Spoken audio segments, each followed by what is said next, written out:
Your film is now ready to be shown.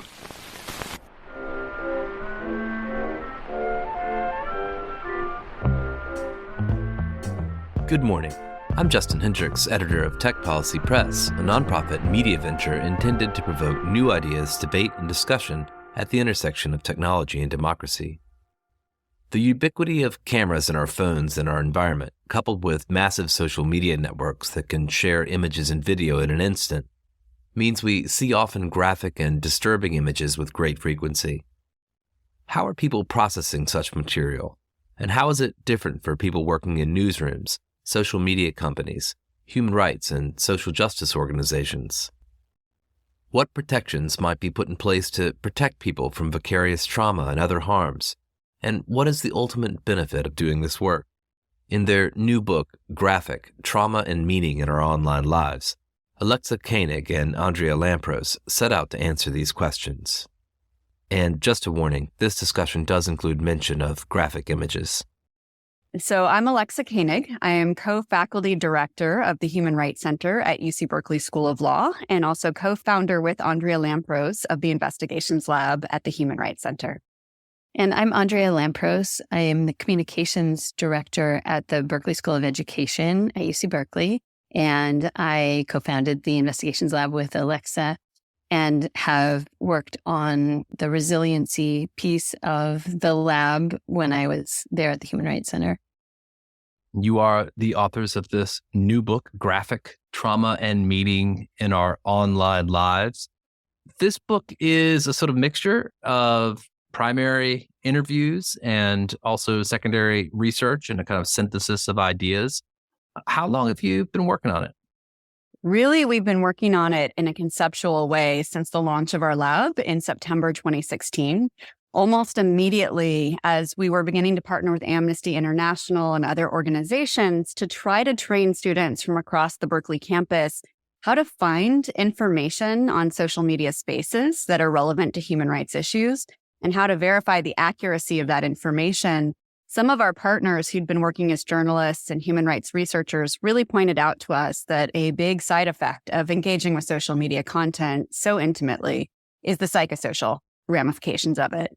We also had a member of our advisory board who'd been a longtime war crimes correspondent, and she came to us once she saw what the lab was doing, and she said, Alexa and Andrea, what these kids can do is incredible in terms of finding this information online, but how the heck are you going to keep them safe?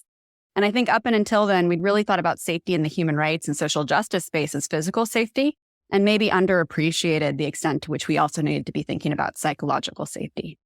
And so just from day one, really, of the Investigations Lab, and we had partnered when we launched the lab with Amnesty International and Sam Dubberly, who'd done a lot of this work around the potential for secondary trauma related to viewing graphic content.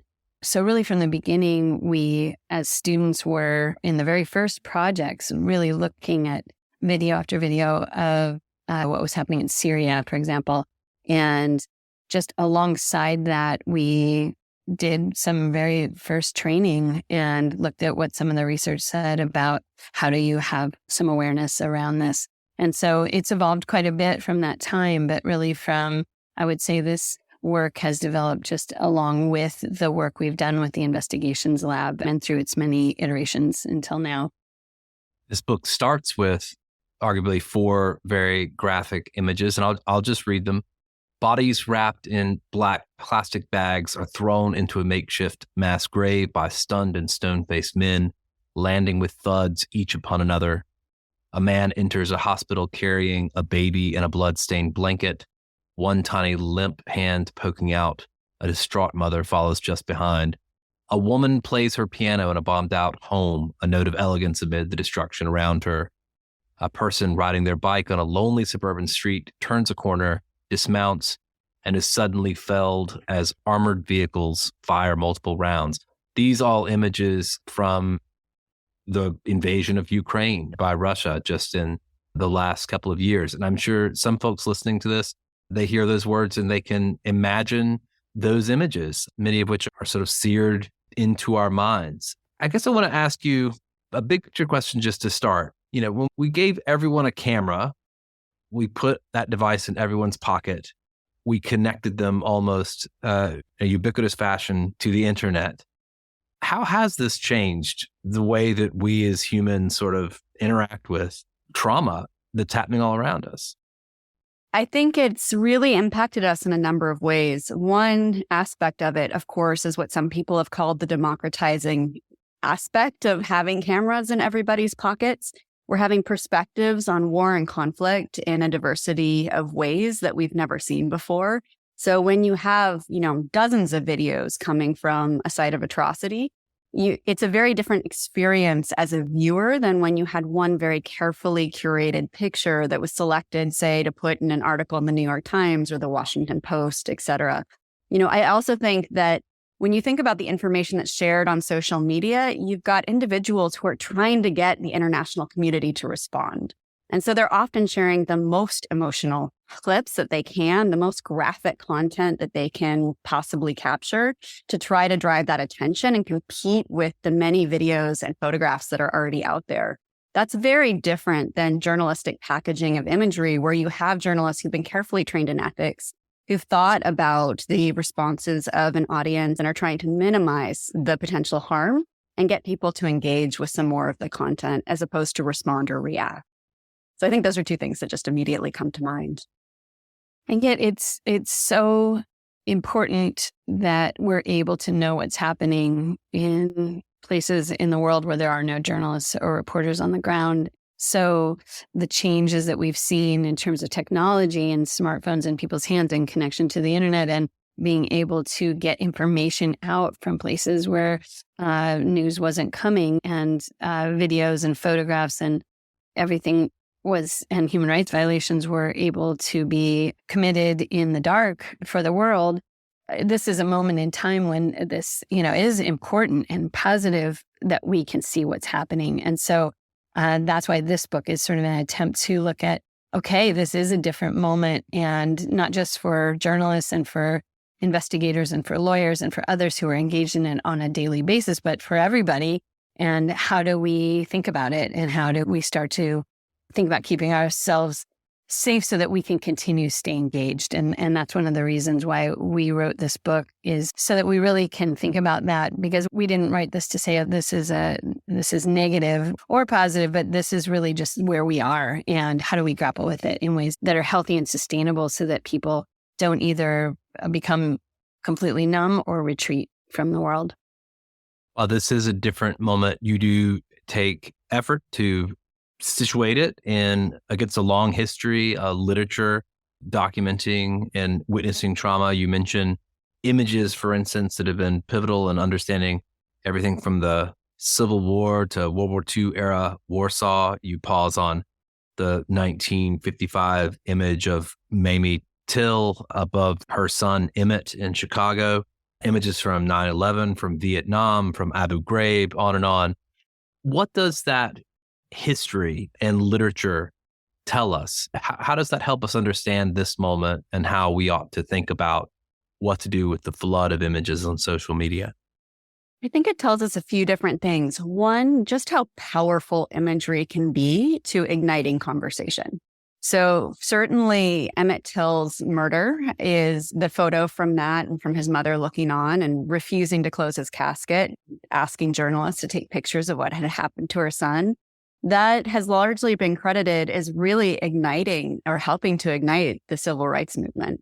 And so I think really grappling with the power that imagery has, which is a very different kind of power sometimes than written text, is important for us to think about. The second thing that really jumped out at me as we were writing that segment of the book was how much responses to these really iconic images can differ between people. And one moment that I really remember from when we were starting the lab is that we were doing a lot of research into crimes potentially being perpetrated in Syria. And we had a young man in the lab who came up to us and after about a month of work on that project said, I just can't do this anymore. It is too emotionally upsetting. My family has largely supported the regime and I need to be on a different project. And so we instigated a no questions asked. We're going to change you to projects if you find you can't do it. That contrasted with another young woman who came up to us around the same time. She was working on a project related to Iran. And she said, my whole life, I've heard what my family has suffered in Iran, and I was helpless to do anything about it. And actually engaging with that material and doing something with it and letting the world know what's happening has been the most meaningful thing I've ever worked on. And so our reactions can be so different as individuals, and it's so based on our identity, our experiences, our own histories, that I think that awareness and not taking for granted that your response is the response of other people is a really important thing to keep in mind. I think one of the extraordinary things to think about is just the expansion and the total number, the total universe of people who either professionally or for important personal reasons are investing themselves in looking at potentially traumatic imagery on the internet. It's partly about the volume of that material, but partly also about what's happening in the world. I think of some of the people I've talked to just in the last few years who've worked on projects like the Disinformation Defense League, a group of organizations that were, working on combating mis and disinformation, targeting especially communities of color in the United States.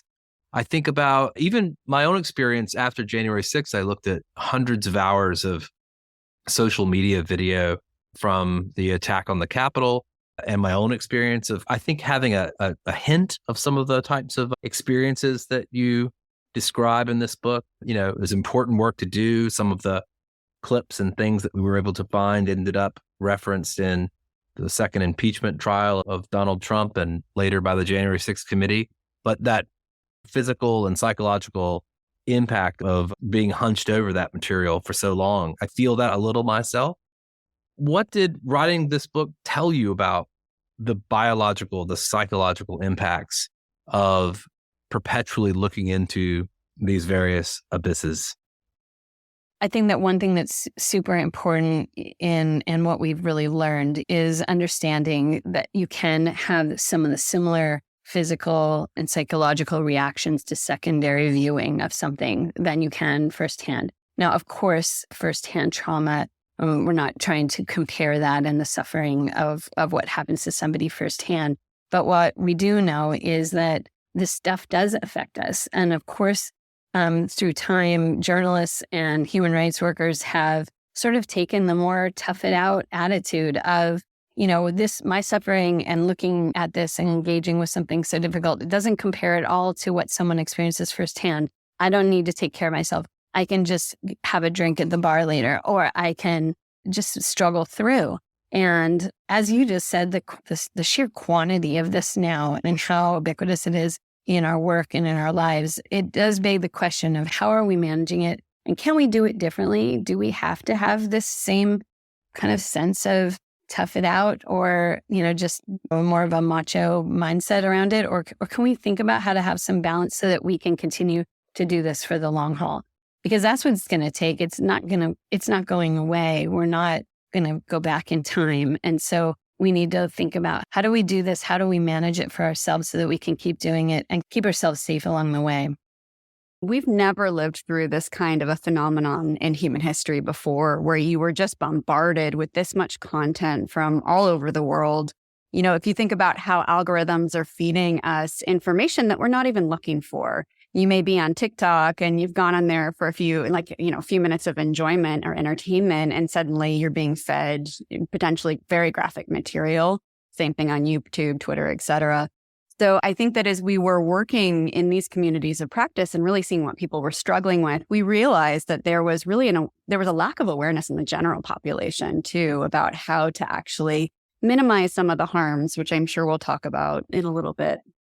And I just wanted to add one more thing, and that's around what people are looking at. It's not only the graphic nature of things, it can also be the kind of hateful and racist and just mean commentary that we're seeing in the flood of that as well.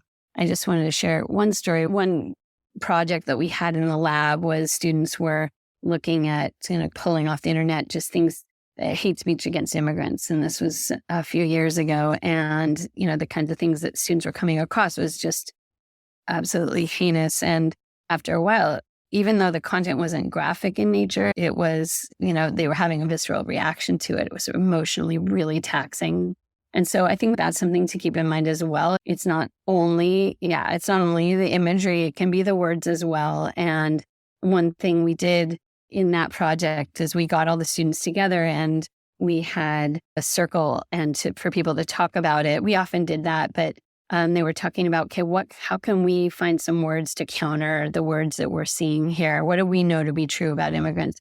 Who are they? They're our family members, our fathers, our, aunts and uncles. There are people we love, and what words come to mind in that, rather than the hateful words that we're documenting.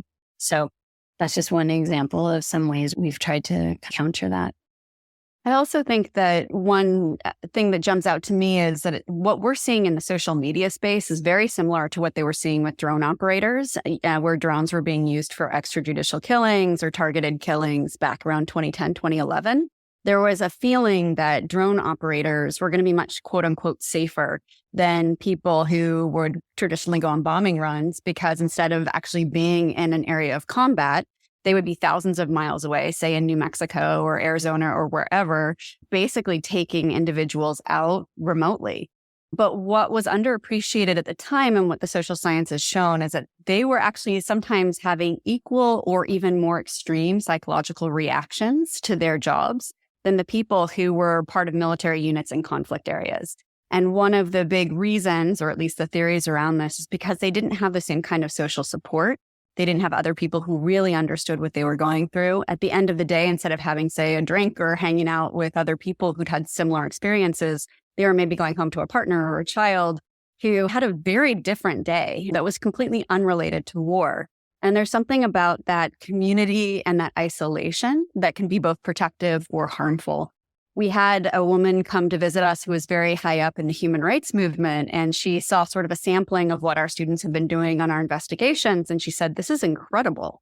And you're so lucky, because whereas the people who are reporting to me go boots on the ground and are in danger every day, your teams are relatively safe." And I think that was a really big eye-opener of that's sort of the default assumption, I think, for a lot of people who are first starting out in using social media content for human rights or war crimes purposes. You quickly realize that it's just a different kind of risk and a different kind of safety. Let's talk a little bit about those protective forces that you've identified, because you've got several. You've already mentioned the role of identity as potentially one shield against certain types of material in certain contexts. But what are these other protective forces? How would you characterize them?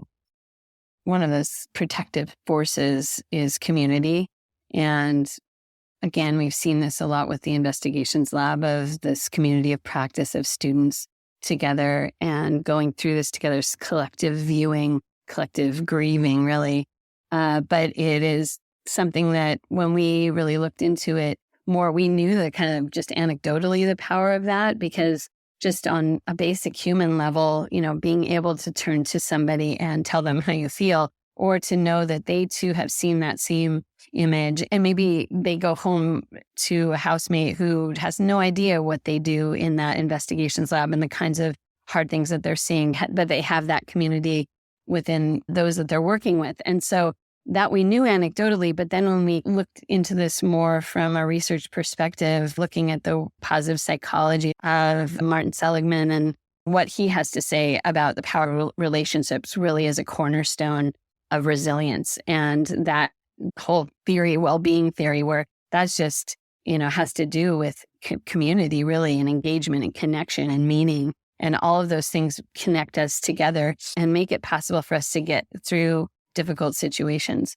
So I would say that a main force for protection is our sense of community in the work that we're doing, or even as individuals in the world viewing this content. And I would add another one, being analysis and actually engaging with the material can be very protective. We interviewed a number of activists. We also interviewed people who are professional investigators who'd worked on some of the most notorious incidents of my lifetime and before, from the killing of John F. Kennedy to the kidnapping of John Benet Ramsey, et cetera.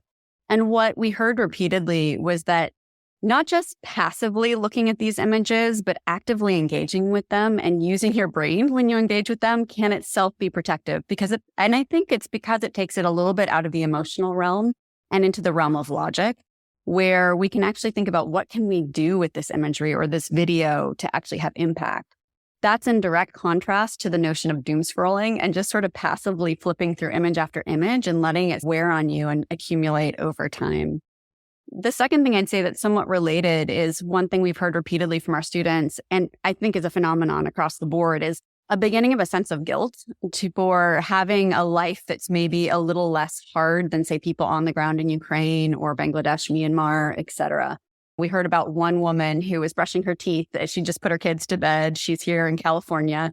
And she said, I just feel so guilty. I had just been looking at what was happening in Ukraine and I don't know what to do. And I think one conversation Andrea and I began to have, is there a way to switch from guilt to gratitude?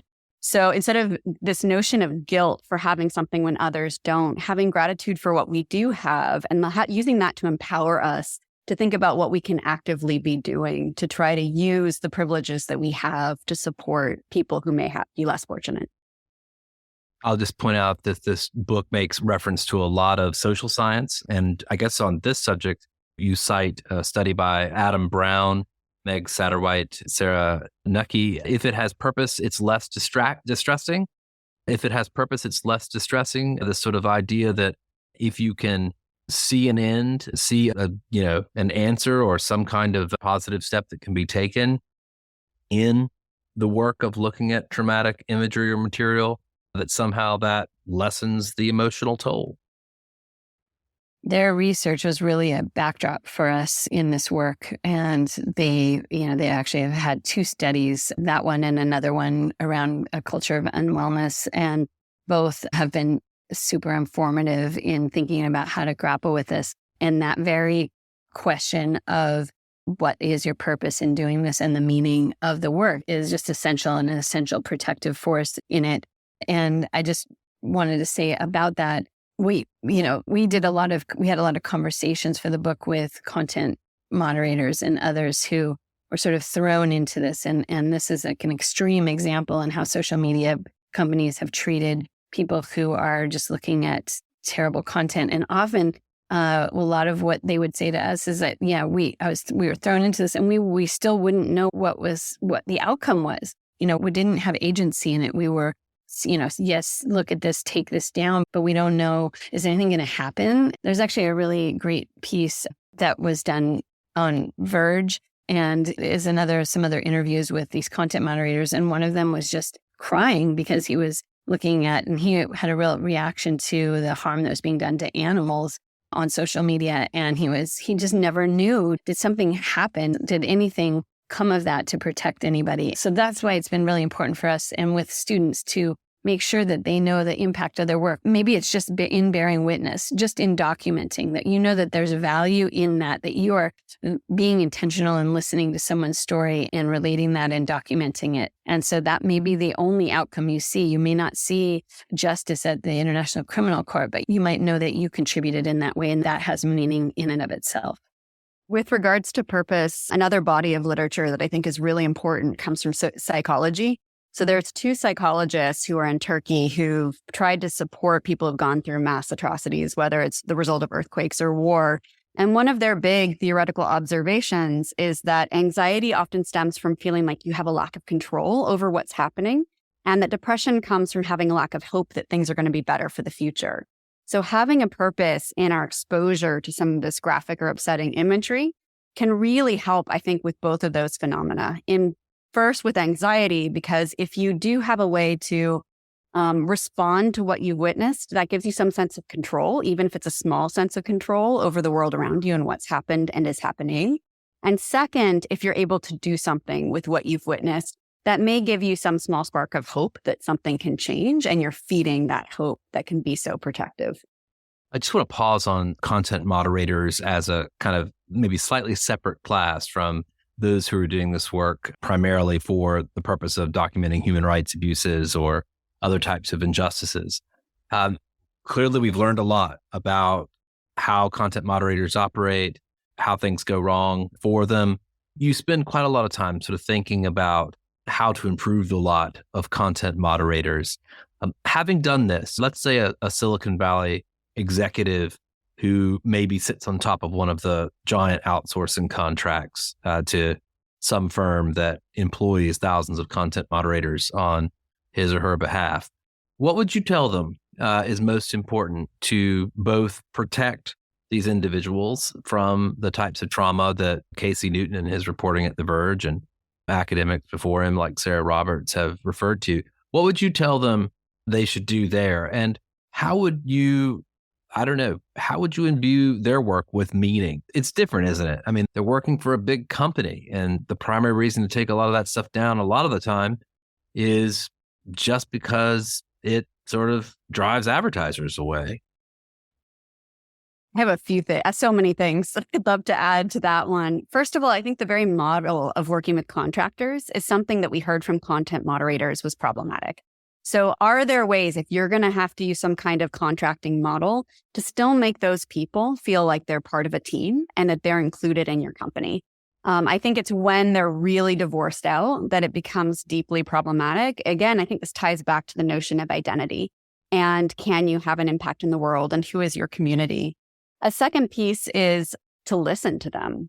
They often have really good insights about what they need to do this work in a sustainable way. One thing that we heard that I think I was so impressed by is so many of these individuals who'd been content moderators or managed content moderators really came up with creative ways to help minimize some of the psychological impact, like making sure that they weren't doing it for more than a set number of hours in a window before having a break, making sure there were opportunities for therapy or collective conversation, thinking about how you share something with someone else. So maybe they take a certain kind of content that you know is particularly upsetting for you, but that they may have a very different relationship to. And then I think the thing we also heard was just paying them fairly. There's a dignity that comes with feeling like you are fairly compensated for your time and your labor.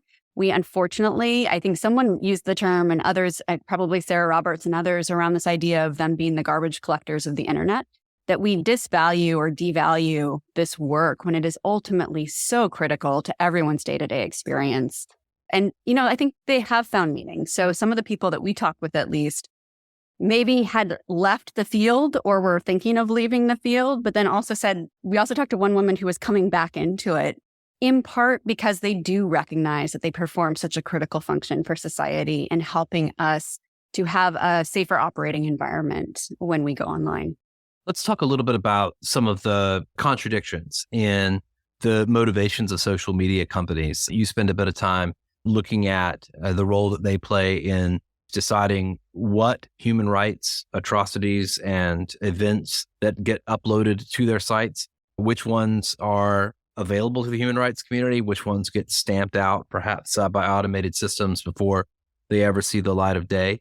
There's a kind of tension here, right, between keeping these platforms safe for people and doing the sort of work that you're doing there at Berkeley.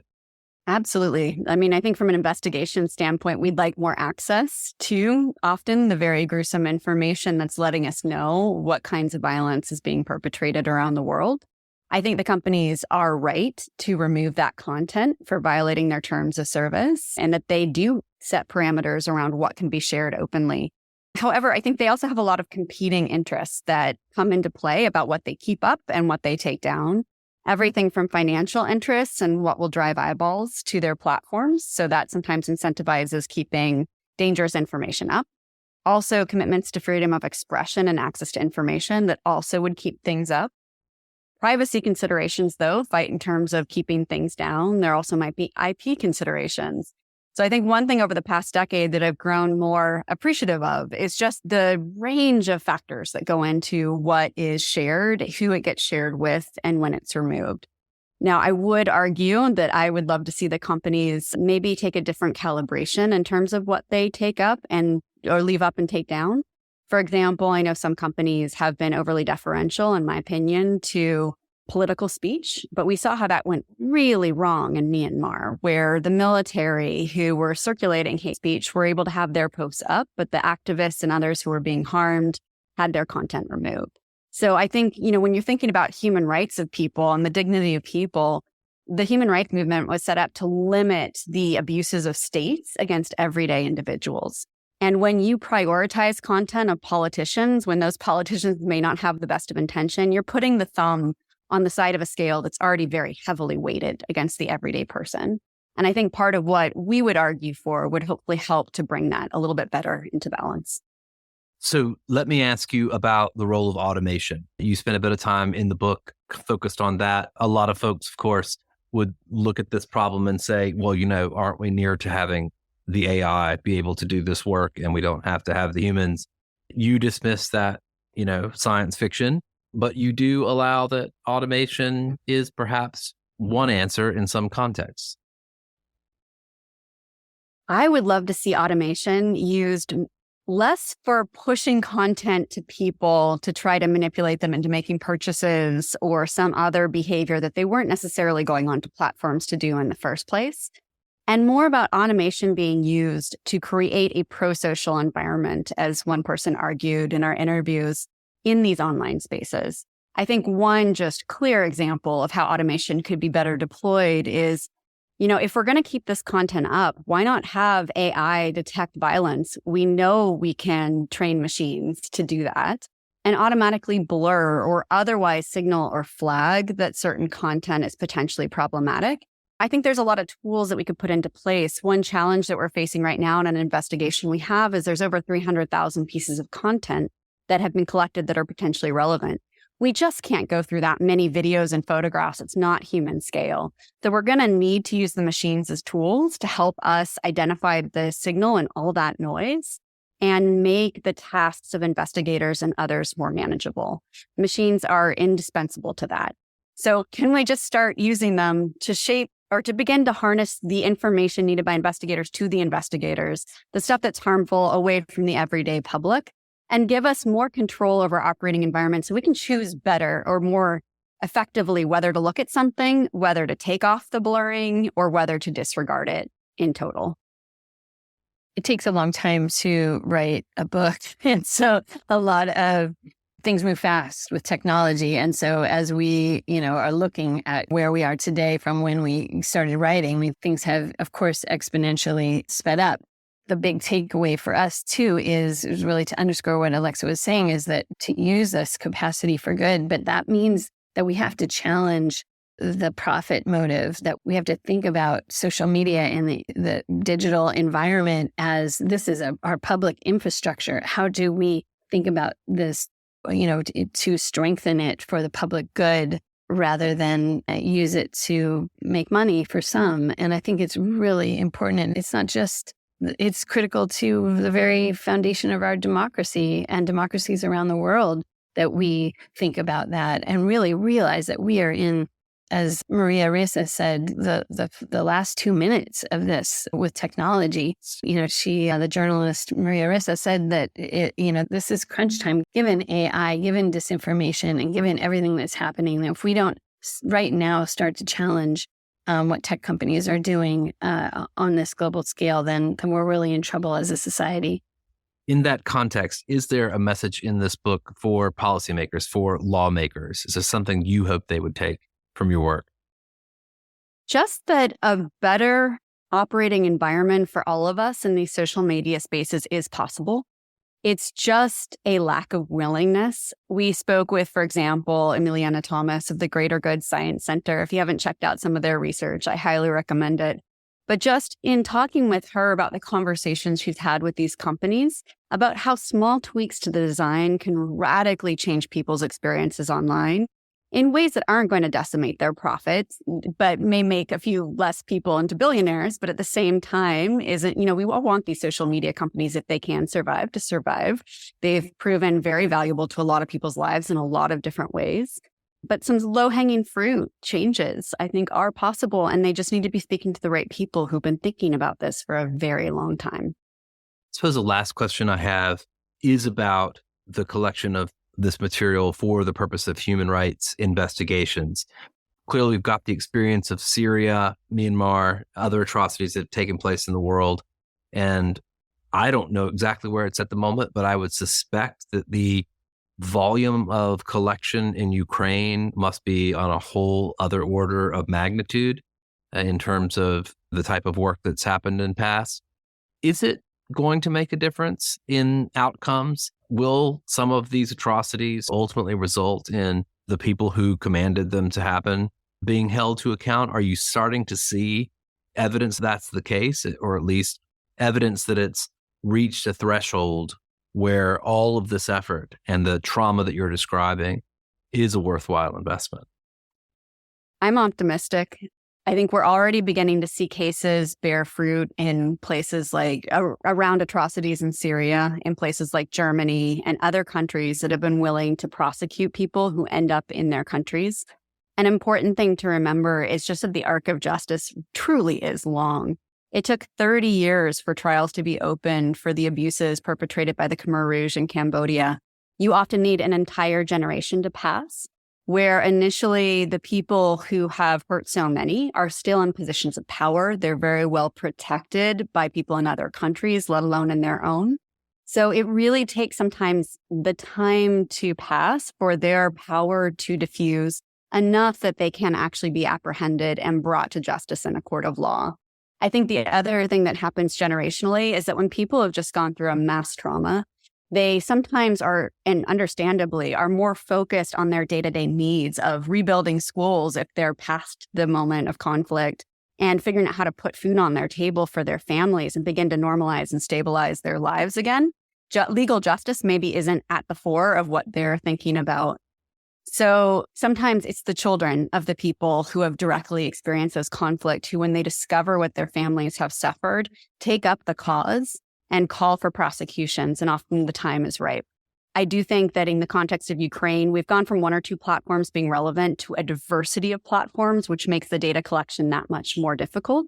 But at the same time, it allows for greater triangulation and corroboration across people's voices and experiences in ways that I think will prove out to be quite powerful. I'm optimistic as well. I think that it is such an important moment that we now have so much information from around the world about what's happening. It just speaks to the importance of having more people corroborating that information, verifying the information, and making sense of it, because the volume is so much. And so for it to be usable by journalists and war crimes investigators and others, it really requires a certain number of people and a certain amount of skill and attention to making sense of it so that we can really agree on facts. And because that's going to be essential to any kind of justice in our world. And we have a great opportunity right now, but it really does require, I think, a lot of people putting attention to making sense of the information that we're seeing and translating it, making it more usable so that it can be a factor in promoting justice in the world. It does strike me that in decades ahead, we're likely to see a lot more conflict. And of course, a lot of that will be collected on the internet. And so this set of practices that you're describing here and the approaches to doing it humanely and hopefully preserving folks' humanity in the process, very useful set of lessons for everyone. This book's called Graphic Trauma and Meaning in Our Online Lives, Cambridge University Press, just out September 14th. Alexa, Andrea, thank you both for joining me. Thank you, Justin. Thank you for having us.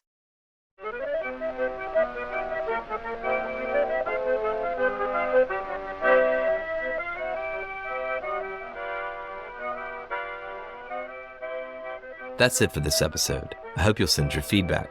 You can write to me at justin@techpolicy.press. Thanks to my guests, thanks to my co-founder, Brian Jones, and thank you for listening.